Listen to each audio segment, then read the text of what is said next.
તો આ તરફ સુરેન્દ્રનગરની જોરાવરનગર સાથે જોડતા કોઝવે પુલનું કામ નબળું થયું હોવાના આક્ષેપ સાથે શહેર કોંગ્રેસના આગેવાન કમલેશ કોચેટાએ એક વિડીયો સોશિયલ મીડિયામાં ફરતો કર્યો છે, જેને લઈને જયસિંહભાઈ રથવી નામના શખ્સે કમલેશભાઈને ફોન પર તેમજ રૂબરૂ જઈને ધમકી આપતા શહેરમાં ચકચાર મચી ગઈ છે।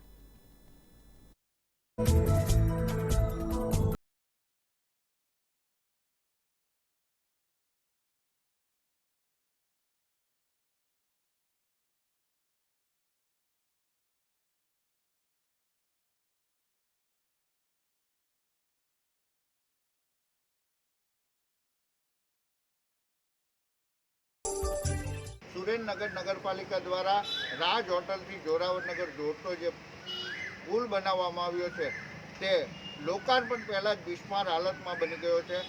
આ બિસ્માર હાલતની ફરિયાદ અમે સોશિયલ મીડિયા દ્વારા ઉજાગર કરી હતી, તેના કારણે કોન્ટ્રાક્ટરે અમને મારી નાખવાની ધમકી આપી છે, માબેન સમાની બીભત્સ ગાળો આપી છે અને આ ભ્રષ્ટાચાર અધિકારીનો અને ભાજપના આગેવાનોનો છુપાવવાનો પ્રયત્ન કર્યો છે।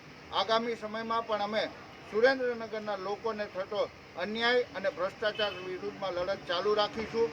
જરૂરિયાત ઊભી થાય તો અમે પોલીસ રક્ષણ પણ માંગીશું, પરંતુ આ ભ્રષ્ટાચારને ઉજાગર કરવા માટે હંમેશા પ્રયત્નશીલ રહીશું।